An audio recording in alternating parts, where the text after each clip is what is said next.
involved in side lanes relatively easily. Like Weaver's Wall, Ultimate from the Talia, going to be impactful, going to be big for getting you across the map as we are jumping into game for DFM versus V3. Two teams whose fates could not be more different so far in this summer split. DFM only dropping one game on the first day of the split. V3 still without a win. Yeah, and that was DFM with their MSI hangover as well, which was the other thing that we haven't taken. I mean, remember, for the longest time, Sengoku was leading the table, leading the wins, and now they've fallen down to second, and they're well and truly now second place with one loss behind DFM at this moment in time. Blitzcrank Sun predicts DFM victory, and I believe that's always without the nameplates on, so yes. I mean, that's a fair assessment with the comps to a degree, I guess. I don't know. There's just some weird thing about the Tom Kench Siva. I feel like, right, so this is the weird thing about Blitzcrank Bot. It's like, that was a 52 to 48% percentage win for DFM. It's actually Washidai going very aggressive in the early stages onto Ebby, who is on the wrong side of the lane. No flash available for the Gwen in these early stages, but is able to skip and slash away.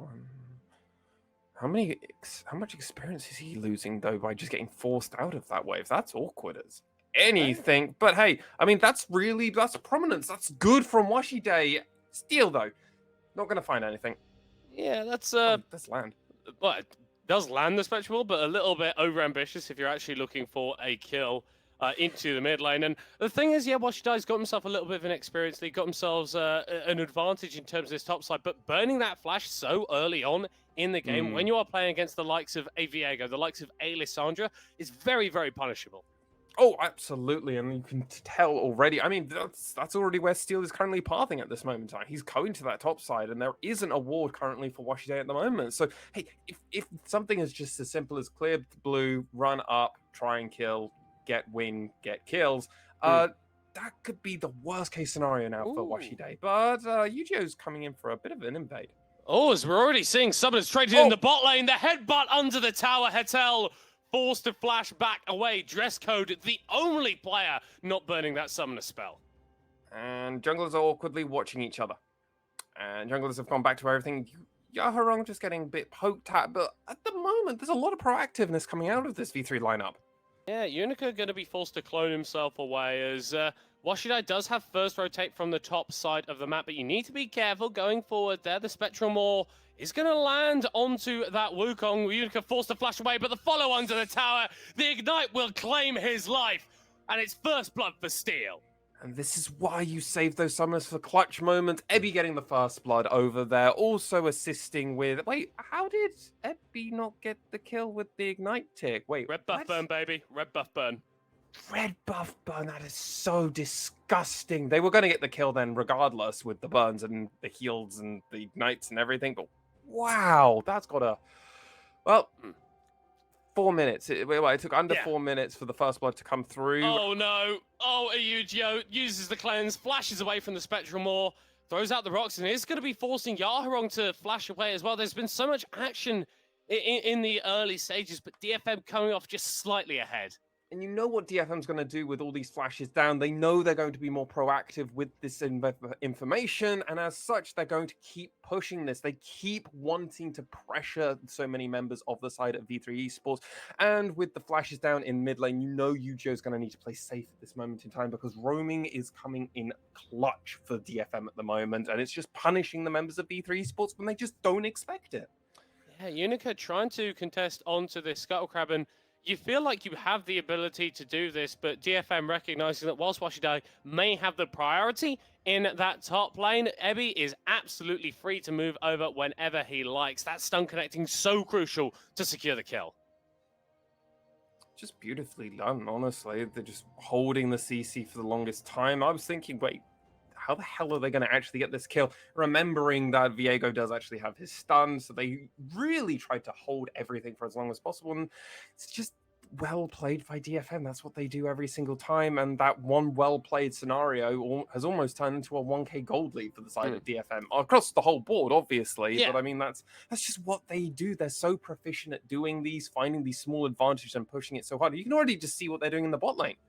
Yeah, Hetel not really enjoying that trade. Actually is going to go in for a little bit more, but is forced to run himself out of there. And I like the plan from V3. They've very clearly gone into this game going, we need to create a little bit of chaos in the early game. We need to try and catch DFM off foot, and maybe if we can secure ourselves a sort of 1k, 2k gold lead in sort of the first 10 minutes, then the rest of this game looks a little bit easier for us. But you can never really count out the mechanical skill that these DFM players have. Oh, absolutely. To the point that they've gone cull first item, remember, in this bot lane for Udapon, like, and then go completely understanding that this is where they need to go. Oh, Yaharon getting caught out a little bit by Yu-Gi-Oh there, but hey, it's a level disparity. Think about it. Like, that's what pushing out your fellow mid laner is. It's already led to a two-wave advantage, and Yu-Gi-Oh is going to be struggling for a long time, no matter how much this spellbook is going to be useful for them. Yeah, I mean, look at that CS differential. That is already 2.5 waves in favor of Yaharong on this Lissandra. Still not making their presence too known in the mid lane, but Unica, seeing the DFM jungler move down from the top side, is forced to abandon the Mountain Drake. Nearly 7 minutes on the board, and no one's taken it down yet. Well, the other thing was that Harp is also missing at the moment in time. They couldn't be concretely sure that he had actually gone back to base. He could have just been roaming with Steel. He could have been on the other side of the brush, so as such has to pull off, and then that just means less map control for V3, and less map control is the last thing you want to be as a V3 fan at this moment in time, because it currently feels a bit hopeless in general when your team just isn't actually able to pick up a win. Their early game is the good part, but the vision control is almost always where it seems to fall apart, and that's just the first part where it falls apart. It's not like there's a good part afterwards, sadly. Yeah, V3 have had so many issues this year, in fact, even that it's really hard to diagnose a specific problem with the team. They just don't win, and they put themselves in winning positions multiple times this split and last split, and they haven't been able to find those victories to destroy the enemy nexus. And you really start racking your brain once it gets to this point in the game as to how have things gotten this bad, and why hasn't there been any changes? Why haven't we seen roster swaps coming through? Obviously, the players on the Rift right now have been trying their best, but if you want to win, something needs to change for V3. Oh, they absolutely do, but Yaharong's already going in on them. Yeah, we may be seeing that change here as the mid laner from DFM potentially caught out, but has enough support from Harp to get into the players. Unica diving forward, but that Glacial Tomb buys enough time for Yaharong to stay alive a little bit longer. It's not enough, though, as Yu-Gi-Oh claims the kill. V3 get their first kill of the game. Yeah, that's just miscommunication from the side of DFM. 100% not being aware of all of the members of V3, did not realize at all how clumped up they were, and honestly, that felt a little bit late on the Lissandra ultimate coming out. But hey, the monkey came out, Unica assisted, and they did get a kill. Good stuff from V3 Esports. Can they capitalize on this person advantage at the moment? It turns out no, because Lissandra has TP, and as such, we revert back to a neutral setting. And Steel is going to start up the Rift Herald. Yeah, it is going to be spotted out as we jump into this replay. And hey, we were just talking about how V3 need to change things up, and being able to punish an attempted proactive play from Yaharong here is absolutely great. Doesn't respect that there are other V3 members on the map and gets punished for it. No, Unica's very much on vision as well this whole time, so that angle isn't there. And yeah, the Wukong ultimate comes out. I just feel like Yaharong should have used the Glacial Prism almost at the very beginning when Yu-Gi-Oh was actually pumping out a bunch of the initial damage back over. Potentially your team could actually come in and assist you. He did also decide not to blow the flash, so that's a good thing, I guess, for Yaharong. Died but kept flash. I guess you got it for the engage in the future, so that's still something. And we're criticizing them, or rather, I'm criticizing them heavily because of just the CS difference and everything. But actually, you'll play smart, right, buddy? You've been a shining light on V3. Yeah, seeing these multiple waves crashed into his tower means that DFM might be setting up for a dive. This is good from V3, though. Yu-Gi-Oh roaming up as Hetel and Unica is here as well. 1v1 actually on the top side of this fight as Washington is taken very, very low. Steel in a 1v3, forced a Heartbreaker over the wall. That may be enough to get the DFM jungler away from the play. Washington surviving on the top side as well. Yeah, Ebby sadly missing a few bits of no. work went out, but oh no, this is not how you want to be a V3 player. Yeah, when Hetel is on the map, dress code will return to the fountain, actually blocking out the Ultra Shock laser, and Harp not going to be able to tank up enough damages. Washidai running away, spinning that lamppost around his head. Thing is, even if you do it once, if they know where Hatel is coming in, Hatel, you might just get collapsed upon, because you have to respect the bot lane as well, buddy. I'm pretty sure. As Yaharong doesn't have to respect the damage from Yuji. Is actually going to use the ultimate, looking for a solo kill. Flashed, forced, and the V3 mid laner stays alive. I think I read 17, 18 HP. Oh, God, that's just inches. Still giving as good as he gets in this top lane on the Jack counterpart. Is down a little bit in terms of CS, but that's pretty much true for every single member of V3 right now. DFM have got themselves 2k gold advantage while still being even on kills. That just demonstrates how good this team is. Unica going to be able to steal away that rift tower, prevent the charge from coming through as Harp roaming towards the top side of the rift and may need to bail out Ebby, who's got himself in a very, very sticky situation. The CC coming through onto Washidai, but there isn't really the damage to back it up, and now Harp might be in trouble himself. That lethal tempo stacks a load of damage, but the Jax isn't in range, and the Alistair claims the kill. Oh, no. Okay. I don't even know what to say, mate, when you see something like that. That's the stuff that I do when I'm tilting off at 2 in the morning. It's not what you expect in pro play for Jax just to run down an Alistair and die. Oh, come on, though. This is just as bad. Ebby, mate, that's greedy, mate. Unica gonna claim the kill, gonna claim that additional bit of gold, but DFM very much feel like they're playing a little bit fast and loose, a little bit disrespectful, if truth be told. I think that's fair, because they have got Utafon in the bot lane, who's quietly farmed the highest amount of CS in this whole map, and just sometimes it's the best player on the side of DFM, just some of the time he just happens to have the case of doing that. I mean, Zeri, if you want to play fast and loose, that's the champion you should really be playing. So I mean, I don't know why the side of DFM are playing as if they're all Zeri. There's only one Zeri on the Rift. Outside of that, it's just really weird. I'm not sure really how to describe it. Middle card, like this is uncharacteristic from DFM, a bit disrespectful almost.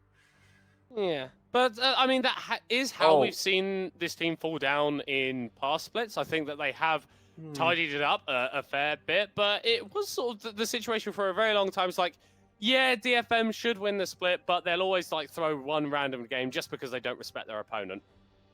I mean, this is what that currently feels like right now, mate. This is I've seen that DFM. This is what this DFM currently feels like right now. But I still feel like they'll get this win. I feel like they'll be able to clean it up. Yeah, the disrespect I feel like is going to go unpunished this game, which maybe a little bit BM, but we'll have to see. That gold lead that's sort of been passively growing for DFM now at 3,000 gold. Ocean Drake spawning in 30 seconds. V3 have actually picked up the first one of those, so maybe a win condition far in their future, but I'd be surprised if DFM lets them get there. Oh, 100%. And at this moment in time, DFM are just flexing on how much more map control they have. The numbers advantage. And Washidai, don't go to your turret, buddy. Oh, no. It's not safe there. It's not safe for you there, I absolutely promise. As Yaharong and the boys are roaming over. Leap Strike used onto Ebby, but it is not going to matter. That Counter-Strike stun does go through onto Yaharong, who's going to tank up a couple tower shots, but doesn't even need to use the ult. Not having to use it, and then gets to just very quietly rotate and help Ebby get this, and then we recall back, and it's all good. He's going to probably use that entire powered teleport to get down bot lane, so they can't even take this from dress code, so there's going to be no cross-map trading. And what this also sets up is that DFM can start rotating around and play around this dragon. Yeah, maybe looking to play around at Yuji, although Hetzel a little bit too far forward, trying to clear the ward away. Harp lands the stun, the Tom Kedge flashes back, but has nowhere to go. Easy kill for Steel, as they may look for a little bit more. Yotapon going over the wall as Steel, also throwing out the tongue lash too. Dress code does clear that wave in the bot lane, but you are going to have to get out of there very, very sharpish, mate. Well, Yaharong really trying to get that turret aggro graphic up. Oh, no. Harp popping the ultimate, flashing for the pulverize. Yeah, dress code, nowhere to go. Another kill for DFM, and they are really turning the screws. Yeah, they just needed a bit of gold. They just needed first items to come in. That's all they needed. And the moment it seemed to hit 14 minutes, DFM was like, all right, we turn on now. We've already got the 3k gold lead that you're meant to get versus Unica. V3, but Steel is going to just flash away. Yeah, it was fun, mate. He was better fun. safe than sorry. The V3 jungler not going to be able to pick up any compensation kills.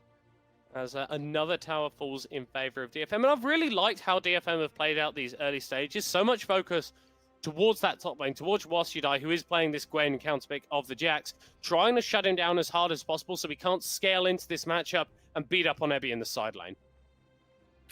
I just noticed something, even with V3 getting this dragon, because of how this all worked, because it had ballooned to like a 7k gold lead at 15 minutes in with these few collapses, the 2 turrets going down on the bottom top side, 7,000 gold lead for them. It actually ended up turning on the bounties before the dragon actually had fallen. Oh, so Lord. V3 actually had a bit more gold to play with for them, so that's where it is. But basically, we got bounties at earliest time possible. So that's not good for V3, sadly. Yeah, no. Well, I mean, it's good, but it's like, if that's happening, something has gone very, very badly. At least we are looking at mythic items completed pretty much across the board for V3, so I think that's why they feel a little bit more able to contest this Herald, but I wouldn't be surprised if DFM look for a play around here. I mean, second Herald is a lot better than it used to be, but we haven't got Yoharon coming in. Yeah, the question is, do DFM feel like they actually need him? No TP available for Lissandra either, as Hatel once again going to be caught clearing a ward. Is able to dash away. No! Interrupted by the Spectrum War, and Utspon gets his first kill of the game. All right, now, well, DFM, what are you going to do? You've got the numbers advantage. You really want this. You want to keep going. Yeah, they're just going to dive under the tower, and there is nothing that V3 could do to stop them. Jesco forced to flash away, still going forward. It's actually an overdive from DFM. That little bit of cockiness, that over-aggression that we were talking about, rightfully punished. If we get a replay of that, I'm going to just say watch Harp, because sadly he headbutts in, misses everybody, and then tries to pulverize and hits 0 targets, and then awkwardly has to just walk away. So it feels like maybe the coordination of the execution was the more of the issue there more than anything else. But hey, that's exactly what you want to see if you're a V3 player at this moment in time. You collapsed on them. Someone like Yu-Gi-Oh is starting to get fed. They're starting to actually get some kills and more gold on them. So it's an angle for them. But as it comes into this replay, Hatel just constantly getting caught out of position, attempting to get away. Steel comes in with the stun. So that's why you weren't able to dive under and get away. But this is just a real deep dive, and I like the idea. But Harp sadly missing, Yu-Gi-Oh going golden, and then just not in the view to get any of the other players. It just ends up being a bit of an overdive. And hey, that's sometimes how it goes, even when you're the best in the region. Yeah, and I don't think DFM go for that dive versus Sengoku or the Hawks, right? I don't think they do that versus Rascal Jesters, mate. This is very much a game where DFM feel a little bit more free to kind of play how they want. I imagine that this is something that they haven't prepped too much for, and just sort of coming in, relying on their innate strength as a team to get them through. And that does lead to plays like what you just saw there, overdiving a little bit, getting a little bit too aggro in the mid lane. But I'm sure they're not going to be carrying. I'm sure they're going to be absolutely chilling in comms and are happy with the gold lead that they've built for themselves over the last 20 minutes. Oh, yeah. I mean, they'd be like, okay, this was really good. The fact is that we did give them some gold back over because the bounties have fallen off because they got that dragon as well and everything. So we need to get bounties back on Middlecott if you're a DFM fan right now, because it's unacceptable that V3 was able to drop them. But they were the team that also was able to get bounties about 3 times in one game. So, I mean, hey, they're breaking records here. And not in the way that they would like, Lexi. Hey, I'm just looking positive. It's a record. Record's a record, mate. I mean, hey, that's what we got to do right now as a V3 fan. Ever since I lost Ace, it's not been a great time. I'll be honest. It's been rough. Yeah, it's honestly, ever since they lost Ace, they kind of look like jokers. Not really been able to impress that many within the LJL. And looking at this game, it feels like we're just heading for another V3 loss, Lexi. Yeah, Yeah, I think that's the writings on the wall was more so of the first like 10 minutes, 15 minutes. This game was probably like quietly secured in that realm. Yeah. Yeah, I'll be honest. How this game basically goes now, Middlecott, is DFM group up for Dragon because they know V3 are all in on the Dragon stacking because that's how they have to play it. The moment that DFM get an ace, they're going to then rotate around, get Baron, and end this game. And let's see how fast they're able to do it as Unica's Ghost gets absolutely smacked upside their head. Yeah, Wow. that was a lot of damage. That could be you in a few moments there, mate, as this Dragon is on the board. They're actually finding an initial engage off onto Ebby. That was sick! It was you, actually, Ebby, who it was for, not Unica. But with that said, even with the collapse, okay, that's on the Gwen. Smite is still a real thing, and there's also a big wraparound currently coming from Harp. So let's just see how the execution will be on this. Yeah, Yaharong joining this fight as well. Unica is able to smite down that Drake, but let's see if V3 can actually play out the rest of this fight. DFM taking this one very slow, being very measured in their engage. Yaharong popping forward. Huge ring of frost. Massive knock-up from Harp as well. This is a 4v5, but DFM do not give a damn. Utapon free firing with the burst fire, but V3 actually turning it around. There goes Zeri skating over the wall, looking for a little bit more as Ebby TPing into this fight. Full HP on the Gwen, could just take over as Yaharong finds an initial pick there. First kill of the fight going in favor of DFM. Second kill of the fight for DFM as we're actually seeing members traded back, but it doesn't even matter. The top team in the league versus the bottom team in the league. We know how this goes. DFM take the fight.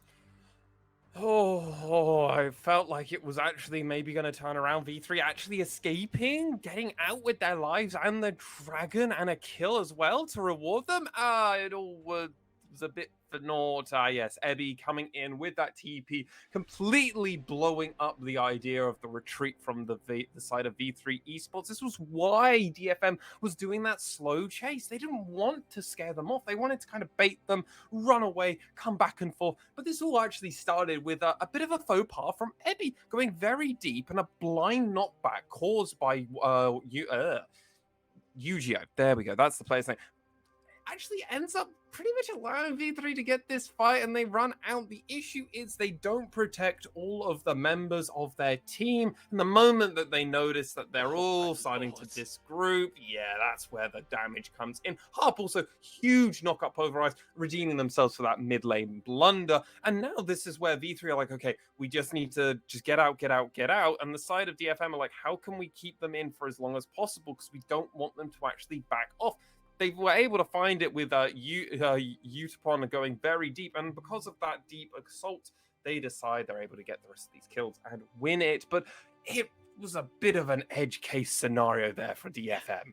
And this is the thing is, hold on, we're seeing a Yujo trying to make a play onto Steel. V3 are making aggressive plays in this game. They are finding picks onto a DFM that are playing a little bit sloppier than they would like. And this is such the frustrating thing about V3 is they are nowhere near the worst team in League of Legends history. They keep finding plays in all of their games, but they are never able to chain it into anything that results in the enemy nexus exploding.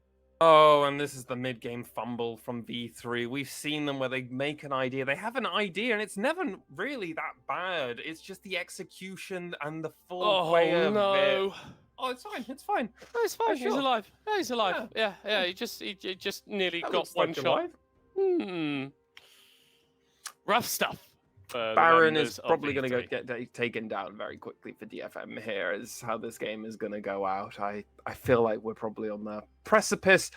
We're all wrong about game time, though, in credit to V3. Yeah. They have lasted longer in this game than we would have anticipated. And hey, in a minute and a chance, they've got a chance of getting a Drake Soul, which I don't think we've seen from them this entire, well, maybe no, I'm not too sure. No, they got one against CGA, didn't they? Yes. Oh, yeah, well, if they're going to do it against any team, yeah, CGA sounds about right. Yeah. Or Access to a point, obviously, as Access have been struggling, but they've been looking better more recently, so hey, that's something.